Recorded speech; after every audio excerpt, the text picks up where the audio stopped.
vai ser sem cortes. Então, boa tarde a todos, vocês que estão aqui presentes e vocês que estão nos assistindo aí pela live. Dando sequência ao curso de extensão intitulado Diálogo entre Ciência e Fé, nós vamos falar hoje sobre um assunto interessante. O título é: A Covid-19 ainda não foi o fim do mundo.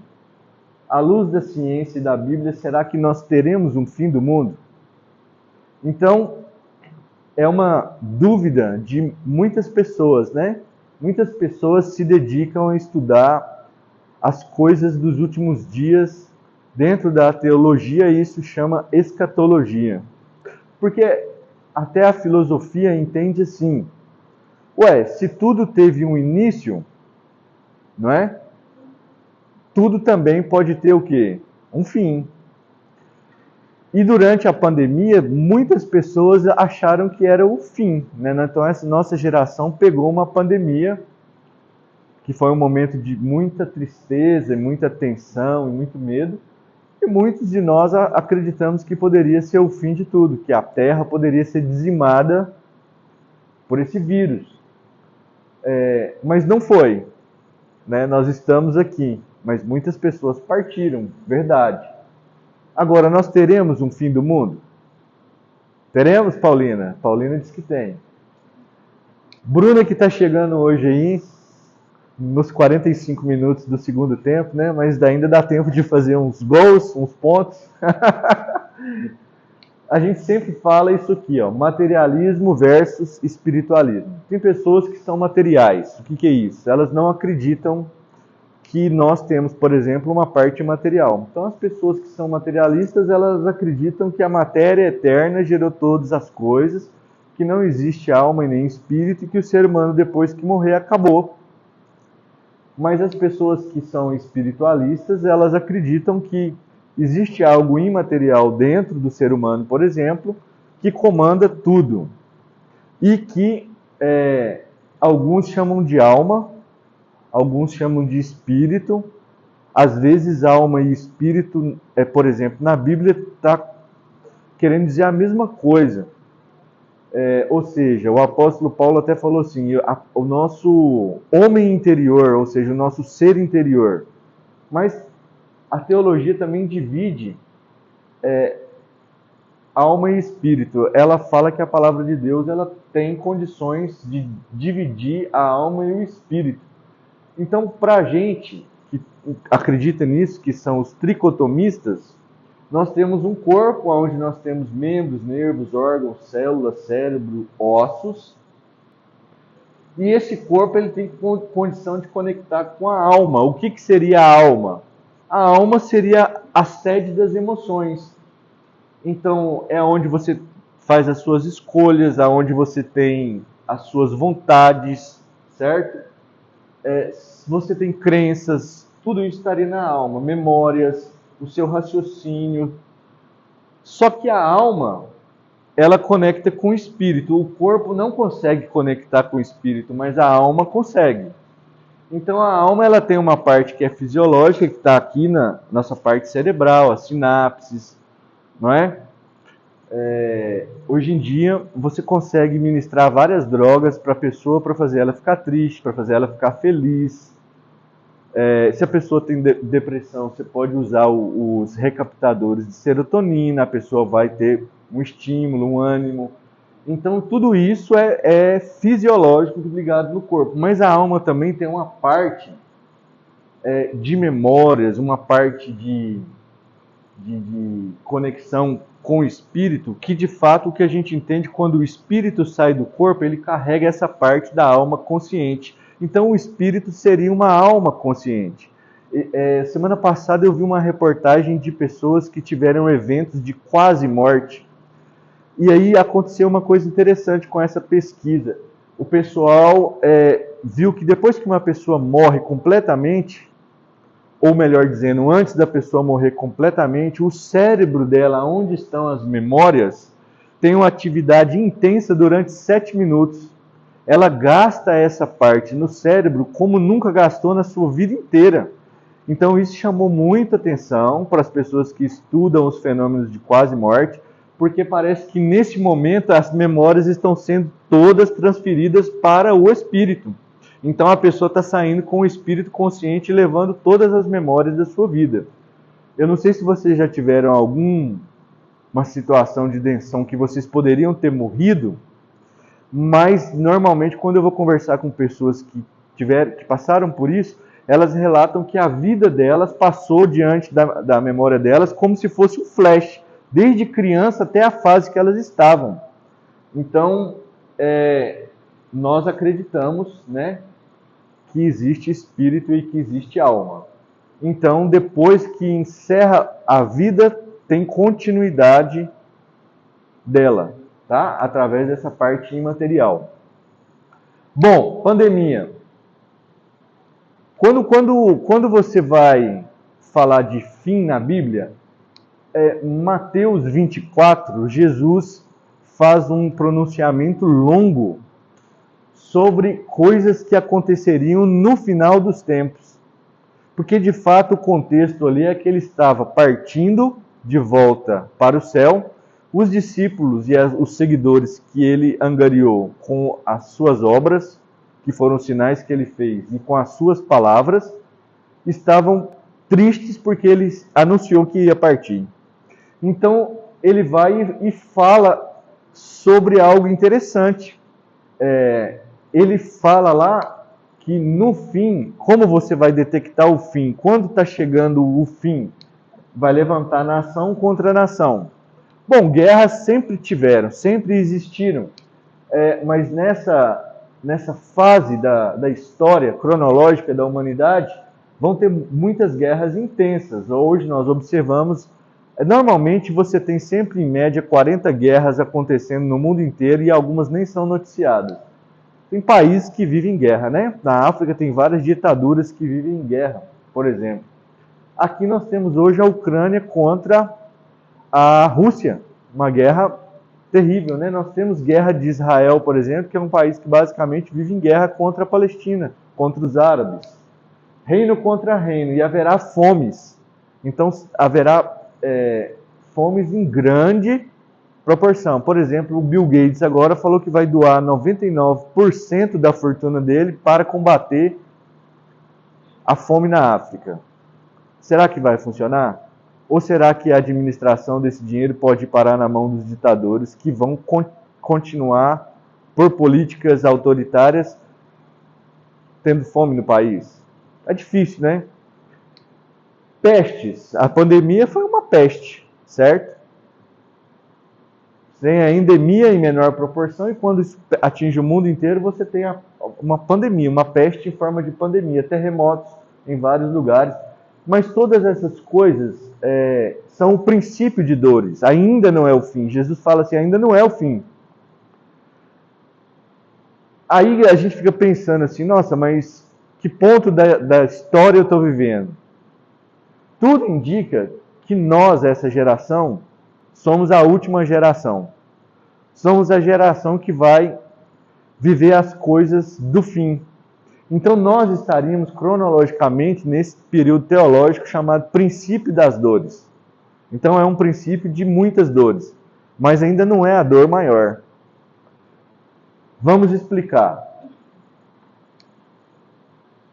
Peste bubônica e peste negra, século XIV, matou 200 milhões de pessoas. Cólera, século XIX, matou 1 milhão. A gripe espanhola, que na verdade é o H1N1, que é uma influenza do tipo A, matou 17 a 50 milhões de pessoas. AIDS, no século XX, já matou de 30 a 40 milhões. Saiu nas revistas científicas primeiros casos de cura de AIDS, mas lembra que ela iniciou lá em 1990, né? Então, nós estamos em 2025. Hoje parece que está bem certo que a AIDS pode ser curada através de coquetéis. Então, veja bem, é uma história terrível de pestes. E a Covid-19, né, foi o coronavírus. Eu vou mostrar para vocês, ó. alguns dados interessantes, porque nós não estávamos preparados para isso. Aqui você vê pessoas isoladas, deu um problema muito grave entre os governos de todos os países com os cientistas. Os cientistas falavam que o isolamento era importante, os governos diziam assim, não, se parar tudo, o que vem depois com prejuízo econômico é pior, porque vai vir falta de alimento, falta de medicamento, criminalidade, vai virar o caos social, vai matar mais do que a pandemia. Então, trabalhe, né? Os cientistas desenvolveram vacinas em tempo recorde, muitas com efeitos colaterais, por exemplo, risco de miocardite comprovado, eventos de trombose, principalmente nessa AstraZeneca, que ela hoje é proibida de ser vendida no mundo inteiro. Porém, na época, minha esposa tomou, talvez você tomou, eu tomei essa da Pfizer. Hã? Pois é elevado o risco de trombose. Inclusive, o Canadá está indenizando as famílias que morreram por administrar a vacina de Covid. Então, os cientistas também ficaram dando vazão à ideologia política, foi um conflito de interesses, a ciência foi descredibilizada muito, porque muitas publicações vieram sem dados verdadeiros, certo? E até em revistas de alto fator de impacto, foi tipo assim, a ciência que tinha que resolver isso aqui mostrou-se completamente incapaz diante disso aqui, isso é o fato. Os prejuízos econômicos aconteceram, tá? Mas quem lucrou com isso foi as farmacêuticas. Então tinham interesse, elas lucraram 133 bilhões de dólares só em 2022. Então elas queriam aplicar vacinas mesmo sem passar por todas as fases de vacina. Só para vocês terem ideia do prejuízo econômico, a pandemia foi equivalente ao prejuízo gerado na Primeira e Segunda Guerra Mundial e também na crise de 1929. Em dinheiro foi a mesma coisa. No mundo inteiro chegou a ser 35,3 trilhões de reais. Desculpa, de dólares. Você multiplica isso aqui por 5. 150 trilhões de reais. Isso é dinheiro assim. No Brasil, 3,8 trilhões. O PIB é 7,4. Então a metade do PIB foi de prejuízo. Então, o produto interno bruto em um ano. Nos Estados Unidos, que tem mais ou menos a mesma população do Brasil, aqui os dados deram 600 mil, lá 625 mil. Só que esse número do Brasil aqui também é brincadeira, né? Porque tudo era Covid na época, não sei se vocês lembram. Mas nos Estados Unidos eu acredito mais nesse valor. Morreram 625 mil pessoas.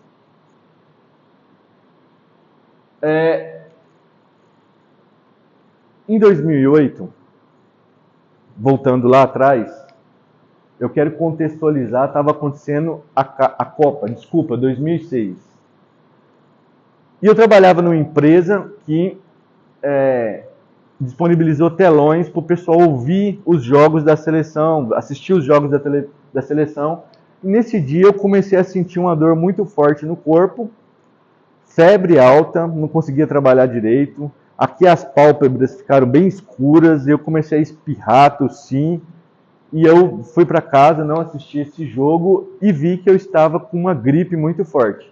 E gripe é diferente de resfriado. A gripe é causada pelos vírus do tipo influenza. O tipo A, por exemplo, H1N1 é um tipo A. Você tem outros vírus do tipo B, como Yamagata, mas o rinovírus é diferente, ele é mais fraco os sintomas, é uma febre baixa, é uma dor suportável, poucos espirros, você não dá vontade assim de ficar de cama mesmo, porque a gripe é um caso de saúde. É grave que as UTIs, por exemplo, no Brasil, com essa época, estão todas lotadas. Tem muita gente morrendo no Brasil agora por causa de gripe. Teve vacinação a semana passada aqui na universidade. Então, gripe é bem complicado. E eu estava com gripe. E aí, quando infecta o influenza, depois de 4 dias, você tem os primeiros sintomas e passa por gotículas. Quando você conversa, você fica susceptível a gotículas, assim como o Covid. Por isso que infestação endêmica ou pandêmica, né? Porque a contaminação, o contágio é muito elevado. E eu cheguei em casa com a roupa assim do trabalho, deitei na cama e já fiquei assim, agora eu já sei, né, que vai ser de 7 a 10 dias para voltar a ficar bom. Que é o tempo que o vírus infecta, replica, até o seu sistema imunológico responder, tem que ficar esse ciclo, é muito ruim. Eu estava sozinho em casa, minha esposa e meus filhos estavam viajando, e isso era bom porque eu não ia contaminá-los, né? Mas por outro lado, tipo, acho que não tem ninguém casado aqui, só eu. Mas quando a gente fica doente, principalmente os homens, as esposas vão fazer aquelas sopinhas e tal, aquela comidinha diferenciada e tal. Aí eu senti falta disso, viu, Paulino? Sinceramente, né, o homem já é mole para doença. E aí não tinha esposa, eu falei, tudo bem. Mas eu deitei na cama e de repente começou a vir umas letras de música na minha mente. E música é algo que mexe na alma, certo? As músicas, elas podem te emocionar, elas podem te alegrar, elas podem te entristecer. Por exemplo, música sertaneja é tipo, quem tem depressão não pode usar aquilo, né? Ouvir isso, melhor dizendo. Porque assim, sempre fala de uma traição, de uma dor, de uma tristeza, a pessoa fica para baixo. Rap, por exemplo, é uma música que te induz à violência. Você pode ver no Rio de Janeiro aquelas brigas entre facções, eles escutam muito rap. Aquilo te leva a estímulos na alma e no espírito que fazem você ter vontade de brigar. Funk induz hormônios, os ritmos, para a sexualidade, para a promiscuidade. Então, músicas também podem te levar para o mundo espiritual, para a presença do Espírito Santo. Inclusive, a palavra de Deus fala que Deus habita entre os louvores. Então, no céu tem música, só que é uma música com um ritmo e com uma letra que te conecta com um ambiente muito puro, muito santo. E essas músicas começam, alguns chamam de música sacra, e essas letras vieram na minha mente nessa hora que eu estava doente. E eu não decoro letras, eu não sou bom para decorar letras, eu não sou bom para cantar, eu sou um péssimo cantor. É um absurdo de ruim, é horrível. Quando eu canto no banheiro lá no prédio, eu tenho certeza que os apartamentos que escutam devem ficar assim, tampando os ouvidos, né? Porém, as letras começaram a vir na minha mente, eu comecei a cantar, a louvar com fluência, e eu fiz isso durante 1h30. E aí eu já falei assim, o que está acontecendo aqui não é natural, porque eu não poderia cantar 1h30. Por mais que tem 25 anos que eu estou dentro das igrejas, eu não lembraria. E eu comecei a dor sumiu, os sintomas sumiram, e eu comecei a sentir a presença de Deus dentro do meu quarto. E eu comecei a louvar alto. Se uma pessoa passasse na rua assim, ela falasse assim, tem uma pessoa ali, né? Tá exaltada ali. E eu realmente comecei a sentir um aquecimento no meu corpo, tipo uma anestesia. E quando eu cantava músicas que falavam a palavra cura, por exemplo, essa música da Cassiane, claro que eu não vou cantar, né, Paulina? Claro, eu só vou ler aqui, ó. Pode adorar e exaltar ao Rei dos Reis, porque hoje ele traz a você. Traz a cura, traz avivamento, traz solução. A hora que eu falava a palavra cura, aí que eu senti o poder de Deus mesmo no meu corpo. Resultado, terminei, tomei um banho, tomei um leite quente, fui para a cama, apaguei. No outro dia, 7 horas eu acordei, falei assim, devo estar muito mal, né? Que nada. Fui lá no espelho, no banheiro, aqui estava escuro, estava rosinha, meu rosto estava refeito, não espirrei, não estava com febre, mexi no corpo sem nenhuma dor, falei, fui curado. Como evangelista eu te explico isso, foi um milagre, porque como o vírus saiu do meu corpo? Como cientista eu não sei explicar, que a gente conhece, né, essa parte biológica muito bem. Eu estudei bastante química e bastante biologia. Mas aí Deus pode curar só o influenza? Ou ele pode curar qualquer coisa? Uau! Tem fé aí, Ricardo? Qualquer coisa. AIDS. Na nossa igreja em Uberlândia tem 2 pessoas que fizeram tratamento, não conseguiram a cura e foram curadas. Elas têm um laudo, elas mostraram lá para o pastor. Meningite. Eu me lembro de um dos testemunhos, que quando eu converti, meu pastor falava muitos testemunhos, chama Balmir. Ele falou que orou por uma pessoa com meningite. Ele estava numa igreja, a mãe chegou desesperada com a criança e colocou perto dele. Se você é uma pessoa racional e cientista, a primeira coisa que você vai fazer é você dá fora daqui, porque vai me passar essa séria meningite e daqui a 2 dias, 3 dias, sou eu que estou com meningite. Não, ele foi e orou, e depois chegou o resultado que a criança foi curada de meningite bacteriana, que quando não mata, deixa sequelas. Então, Jesus pode curar qualquer vírus, qualquer bactéria, fazer qualquer coisa. E ele também pode livrar a gente de qualquer coisa ruim. E para falar sobre isso, eu usar o Egito, porque se sabe que o povo de Deus estava ali, escravizado, os hebreus. E eles, por ter regras de higiene e regras fitossanitárias avante dos demais povos, ou seja, mais aperfeiçoadas, porque a lei de Moisés também é uma lei fitossanitária. Vocês falam, mas qual que é a superioridade do hebreu? É porque Deus comunicou com Moisés e Moisés passou para o povo para cuidar do corpo sobre leis que a ciência só foi descobrir de contaminação muitos séculos depois, e o povo já vivia desse jeito. Então eles eram mais fortes do que os egípcios, eles cresceram em volume e número significava exército, então os egípcios ficaram com medo, começaram a escravizar eles, e Deus chegou uma hora que eles começaram a orar, e tem uma coisa que toca no coração de Deus que chama clamor. Quando você clama, orando, quase que chorando, e muitas vezes chorando, e muitas vezes nem conseguindo falar nada, mas só chorando e Deus traduzindo as palavras, ele lá no céu, ele olha, inclina e resolve. E foi o que aconteceu com esse povo. Esse povo começou a chorar na presença de Deus, a clamar, que é diferente de reclamar, né? É diferente. Reclamar entristece a Deus. Deus nem responde. A pessoa que reclama demais, ela não vive milagre. Mas a pessoa que clama, ela vive milagre. E aí foi, a água se converteu em sangue, as rãs se espalharam sobre o Egito, praga de piolhos,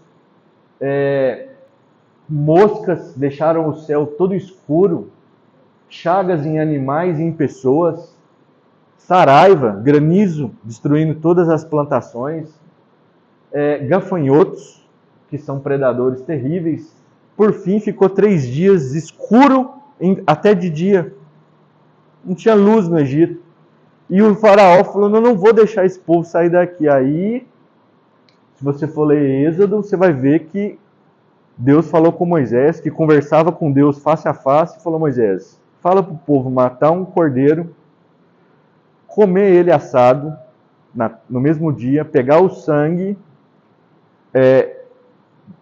desse sacrifício, que foi também um sacrifício, né? Primeiro fez um culto à adoração a Deus, passa nos umbrais das portas, nas soleiras, e fica dentro de casa, porque eu vou passar no Egito e vou matar todo o primogênito dos animais e de todos que não tiverem sangue nos umbrais.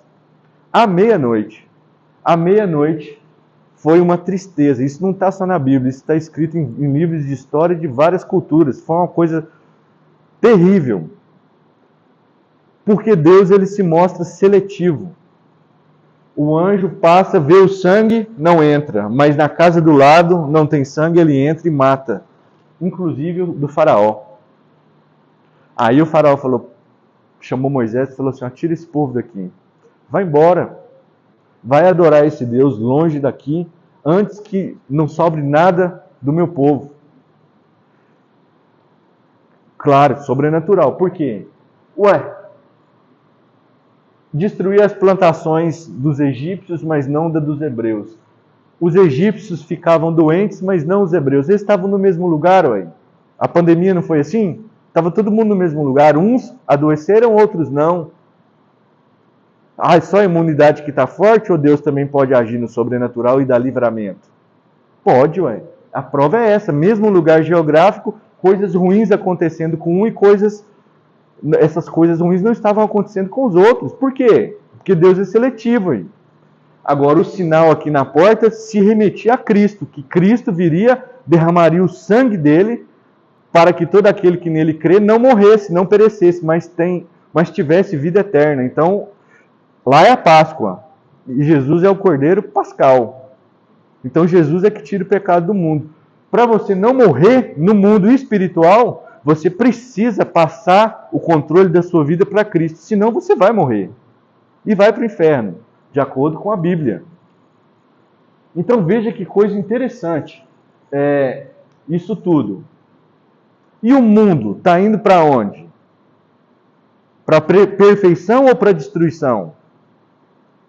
Porque o naturalismo passa uma visão para a gente que a gente era tipo um homem da caverna lá e tal, e depois nós fomos ficando mais...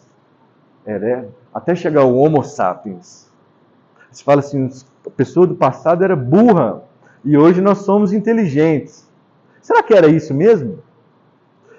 É porque se você entender que a Bíblia, no Jardim do Éden, Deus falava com Adão, e Adão tinha um intelecto super, porque ele era imagem e semelhança de Deus, ele batizava os animais, ele cuidava de todas as coisas com a alta capacidade.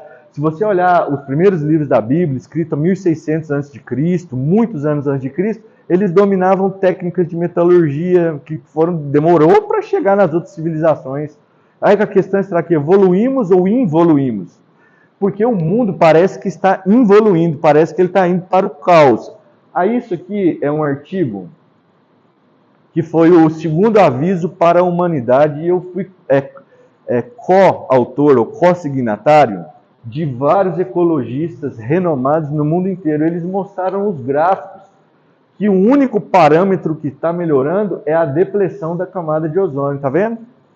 Até aqui, ó, cortaram os CFCs e tal, aí o ozônio regenerou. Mas o resto, tá, só está ficando ruim.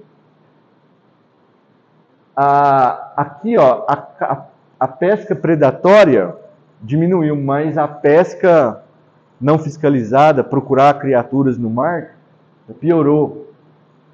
As espécies de vertebrados estão em extinção. Olha a curva. A floresta, o desmatamento, olha aí. As zonas desérticas só aumentando, a vida se extinguindo na Terra. Emissão de CO2 só subindo. Isso causa o quê? Efeito estufa, aumento da temperatura da Terra. 1960 a 2016. Quase 50 anos, subiu 1 grau Celsius. Dados mais recentes falam que a temperatura média da Terra já subiu 1,5 grau. E a população a biodiversidade diminuindo, mas a população humana, olha só que legal, 2016, está vendo que está batendo lá no 8 bilhões? São dados científicos, que na esfera climática as coisas não estão indo bem. Mas vai ter um fim? Será que terá um fim ou esse fim nunca existirá? Não é? A Bíblia explica que terá um fim. E para entender o fim, você precisa entender o livro de Daniel. E Daniel foi uma pessoa que foi presa em Jerusalém, foi levado cativo, ele e alguns amigos dele, pelo rei Nabucodonosor, que era o rei da Babilônia. Certo, Ricardo? Tô certo?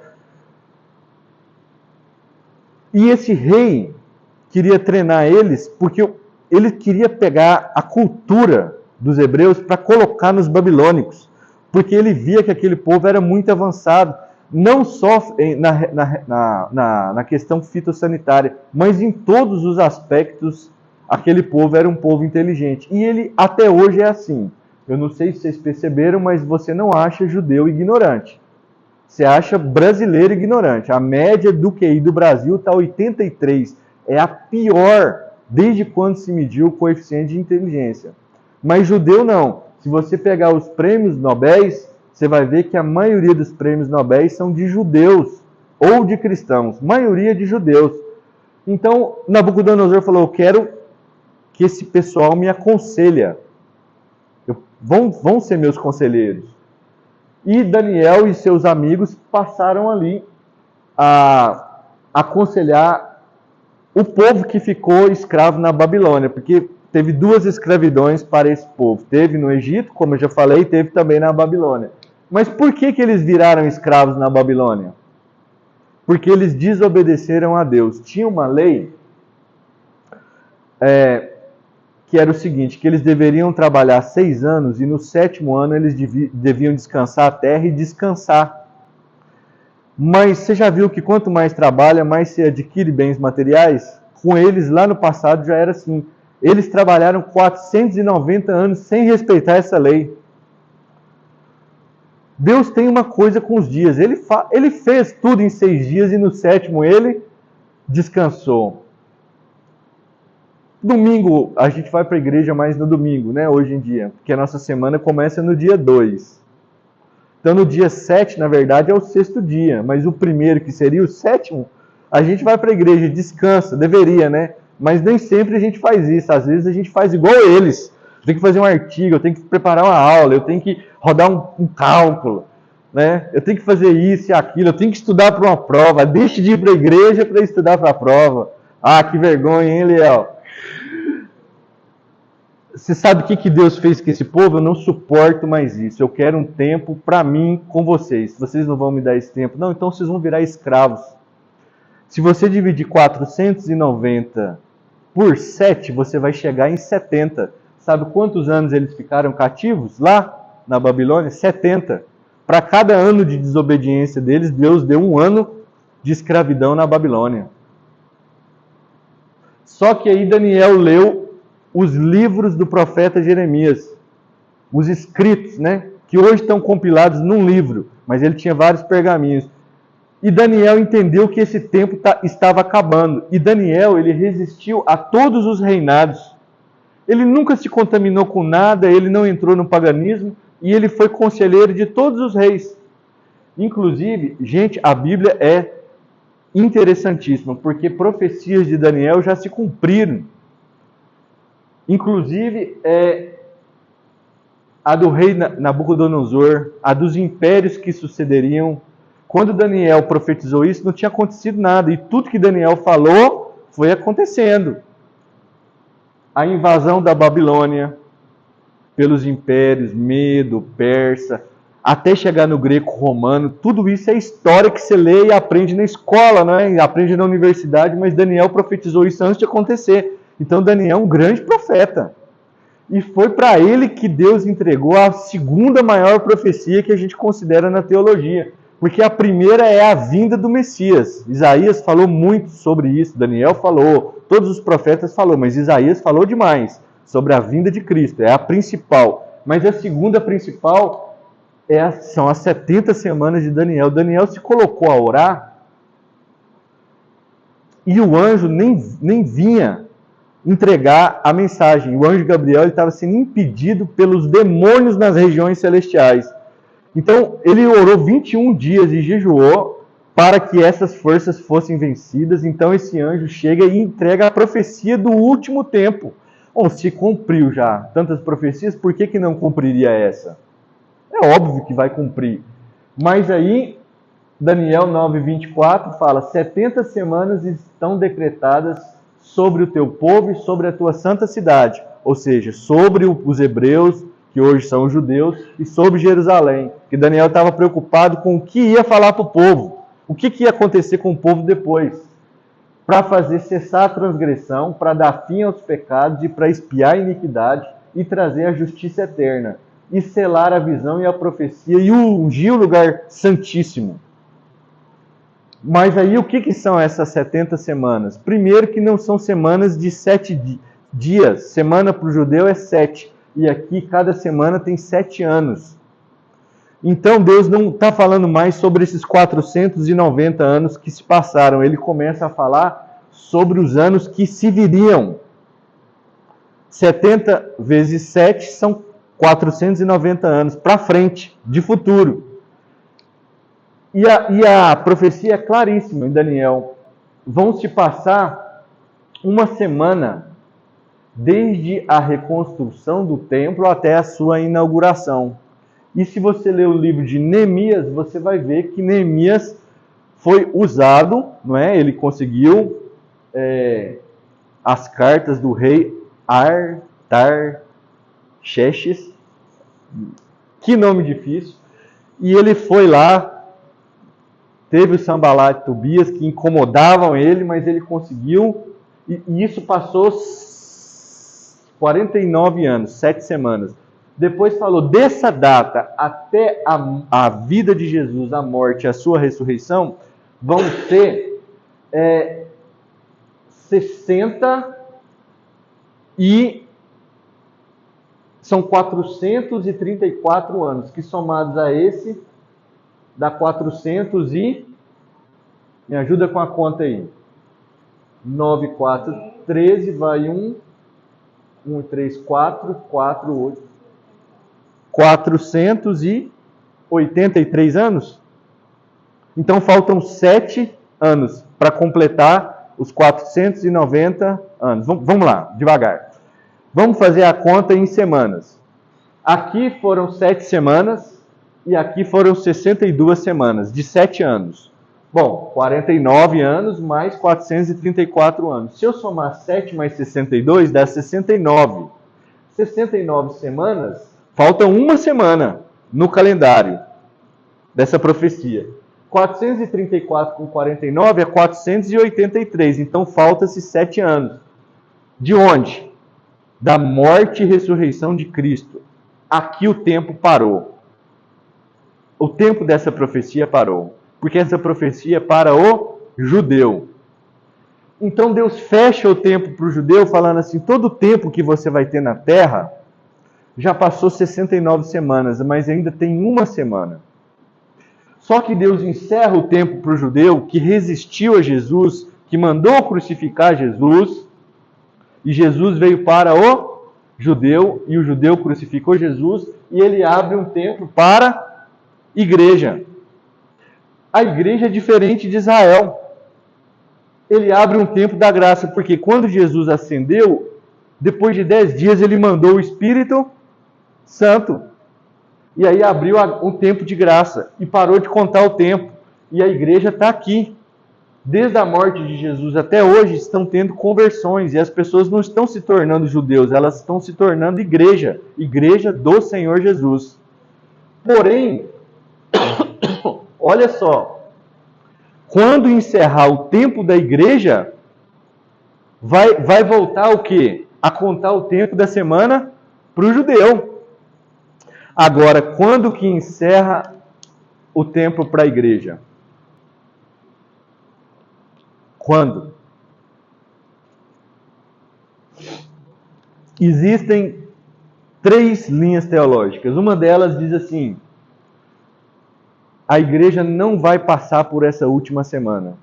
Porque Jesus falou que nós estamos no princípio das dores, mas nessa semana vai ser muita dor. Por que nessa semana vai ter muita dor? Porque vai reinar aqui na terra um ser que é completamente contra Deus, contra Cristo. Ele é chamado de anticristo. O Espírito Santo está com a igreja aqui hoje, mas quando a igreja for tirada da terra, o Espírito Santo vai para o céu. Se você ler Apocalipse 22, fala assim, Maranata, ora vem, Senhor Jesus. Mas quem diz isso? O Espírito e a noiva. Que Espírito que é esse? O Espírito Santo. O Espírito Santo e a noiva vão embora para o céu. Porque não pode ter 2 reis no mesmo lugar. Hoje o rei que manda aqui na terra chama Espírito Santo. Ele permite algumas coisas ruins o diabo fazer, mas ele manda. O diabo só consegue fazer o que ele deixa. Está sob o controle dele. O Espírito Santo é poderoso e ele é Deus. Mas se ele sobe e tira a igreja, o que vai restar aqui? Quase nada de misericórdia. Porque a misericórdia de Deus foi. Então aí vai abrir esse tempo para o judeu. E a Bíblia diz que serão 3 anos e meio de muita paz, só que é uma paz falsa. Porque esse anticristo, ele vai convencer as pessoas que ele é o Cristo. Vai ter sim tranquilidade, você não vai ver falar em guerra, todo mundo saudável, nada de doenças. Você fala assim, nossa, o céu está chegando na terra. Só que quando dá a metade dessa semana, que são os 3 anos e meio, ele se revela, porque ele vai impedir o sacrifício do judeu e vai contra o judeu. E o judeu que já sofreu a vida inteira, se você pensar, 70 depois de Cristo, o que aconteceu com ele? Sobrou 1000 e poucos. Roma acabou com o judeu. Hitler queria acabar com o judeu. Segunda Guerra Mundial, certo? Em 67, todos os países, 1967, árabes uniram contra Israel para acabar com Israel.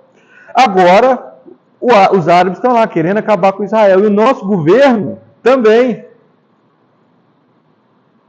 Porque está mais do que provado que ele apoia terroristas e está do lado da Palestina. Ele tem esse direito? Tem. Reflete o sentimento de uma nação 92% cristã? Não, porque Jesus é Cristo. E Jesus era o quê? Judeu. A Bíblia fala que os amigos de Israel são amigos de Deus e que os inimigos de Israel são inimigos de Deus. Então esse povo judeu vai começar a sofrer, para valer. Vai ser um inferno na terra essa semana. Mas tem linha teológica que fala que a igreja vai passar, que são os pós-tribulacionistas.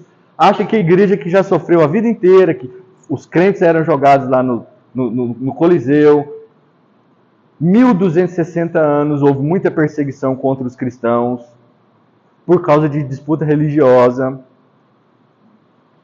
Não, isso não está suficiente.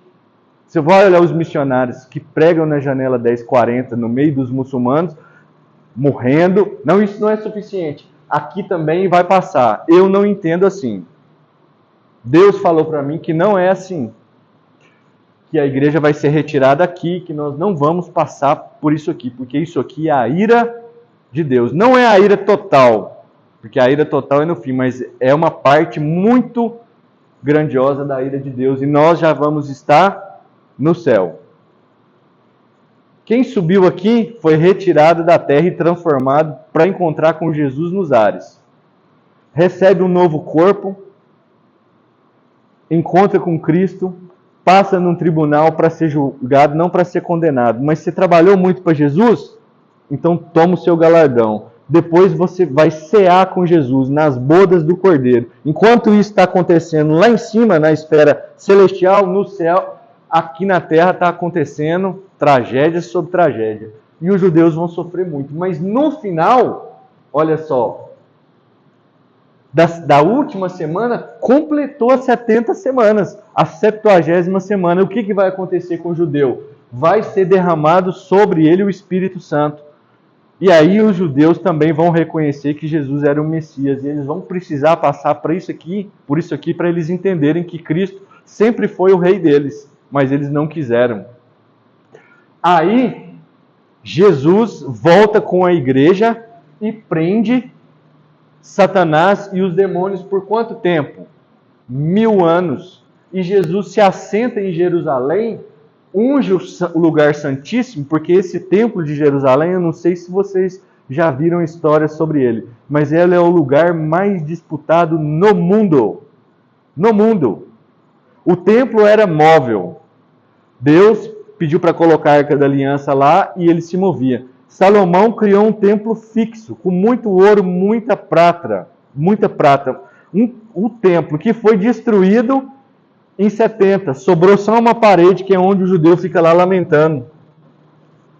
Mas esse templo, ele foi reconstruído algumas vezes. Zorobabel, cada professor de escola bíblica sabe disso. Só que hoje lá tem uma mesquita islâmica, com a tampa de ouro. Só que esse lugar é onde o anticristo vai sentar quando ele fizer essa falsa paz. É de lá que ele vai reger o mundo. Porém, aqui Jesus prende ele. Prende a besta, prende tudo. E senta em Jerusalém e reina. E aí você tem 1000 anos de paz na terra, porque o governo de Cristo é um governo sem pecado. Cessou a transgressão, deu fim aos pecados, expiou toda a iniquidade, traz justiça. Que nós não temos justiça. Não é só no Brasil que a justiça está, desse jeito. É o mundo inteiro, é um mundo injusto. Porque é um mundo que está entregue ao pecado. O mundo jaz no maligno. Mas no milênio não. No milênio é justiça eterna. É Cristo. Cristo é justo.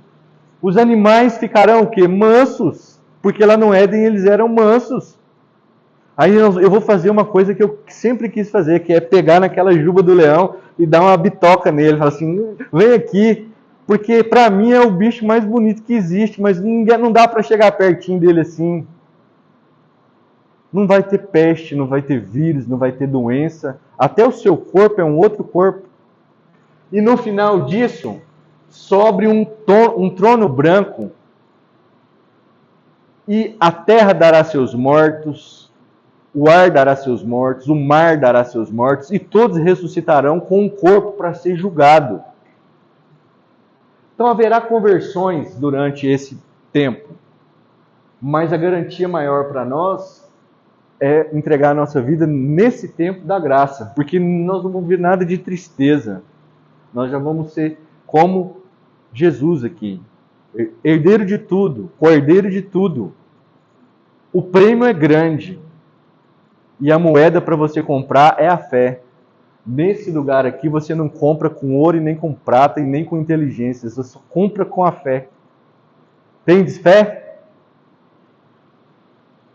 Jesus julga todos os que morreram em pecado, todos os que morreram em incredulidade, todos os que morreram em idolatrias, todos os que morreram em concupiscência da carne, concupiscência dos olhos, soberba da vida, e depois leva-nos para o novo céu e a nova terra. Em Apocalipse 22 fala que essa nova Jerusalém desce do céu, é uma cidade de ouro puro, as ruas são de ouro, é de cristal. As flores cantam. Você tem noção do que é isso? Elas louvam a Deus lá. As cores que tem lá, vou contar uma coisa aqui, vou abrir um parênteses. Quem for para lá tem cores que vocês não viram na Terra. Eu já vi cores que não estão no comprimento de onda dessa Terra. Sério. Tem a árvore da vida, tem o Senhor assentado no trono, tem os 24 anciãos. O trono de Deus é suspenso, ele é seguro por serafins. Com 2 asas eles voam, com 2 eles cobrem os pés e com as outras eles cobrem os olhos, para não olhar diante de Deus, mesmo eles sendo serafins. Deus é mais santo do que os serafins, mas a igreja inteira vai estar lá e nós misturaremos com os anjos, porque nós seremos como os anjos. A diferença entre um santo que foi glorificado, um crente que foi para o céu, e um anjo, ela é muito pequena. É como se você tivesse que reparar muito para ver a diferença entre um anjo e entre um salvo. Vale a pena ou não? Vale a pena. Vale a pena. Então, isso está para acontecer. O tempo está acabando. E já que nós estamos falando de números para concluir, as árvores mais antigas da Terra têm 5.500, 5.600 anos. Se você fizer a análise do DNA mitocondrial, que só é passado de mãe para filho, a primeira mulher, Eva, ela tem hoje mais ou menos, se ela vivesse até hoje, ela teria hoje mais ou menos 6.000 anos. Se você for pensar que Deus, ele não é numerologia, não é misticismo, mas que Deus é matemático, se ele criou tudo isso aqui há 6.000 anos atrás, porque achou-se átomos pesados no início do universo, não é só hidrogênio lá, achou átomos pesados. Então, essa data antiga que os naturalistas deram para tentar justificar uma evolução lenta, geólogo usa os reloginhos lá dos isótopos. Você tem que atribuir no cálculo uma massa inicial. Então, eles atribuíram a massa inicial para os decaimentos darem 3,2 bilhões de anos, para as rochas darem 4,5 bilhões de anos. Mas e se não for isso? E se tudo for mais recente? E se um homem tiver 6.000 anos, a humanidade? E se nós estamos aqui fechando agora esse milênio para entrar depois aqui? Pode ser e deve ser que a nossa geração vai ser a geração que vai ser transformada, que vai ser arrebatada. Então nós vamos viver no momento mais importante, talvez, da humanidade, porque Jesus diz: eu vou para o meu Pai, mas eu não vos deixarei órfãos, eu enviarei o Consolador, que vos fará lembrar de todas as coisas que eu vos tenho dito, Espírito Santo. Mas ele fala também assim: não fique triste, porque eu vou para o céu, eu vou preparar morada, mansões. Às vezes muitos de nós não vamos morar em mansões aqui na terra, mas quem for para o céu vai morar em mansão. Porque foi Jesus que falou, e ele falou assim: eu vou voltar. Não se turbe o vosso coração, crede em Deus, crede também em mim. Na casa do meu Pai há muitas moradas. Se não fosse assim, eu não vos teria dito: vou preparar-vos lugar. E se eu for preparar-vos lugar, eu voltarei outra vez, para levar-vos para mim mesmo, para que onde eu estejais, para que onde eu estiver, estejais vós também. Jesus está voltando. Ele vai tirar o povo dele da terra. Quem ficar vai sofrer junto com os judeus, porque esse tempo aqui não era para a igreja, era só para os judeus rebeldes. Mas muita gente que não deu ouvidos a Cristo também vai sofrer nesse período. Mas quem crê em Jesus, quem se converteu, quem afasta do pecado, vai ser arrebatado e não vai passar por essa grande tribulação. Esse é o fim de todas as coisas. E mais, Daniel falou, quando tudo isso estiver acontecendo, o conhecimento se multiplicaria. Você tem noção? Tem, porque você está dentro da universidade, de como o conhecimento se multiplicou. As coisas que eram ficção hoje são o quê? Realidade.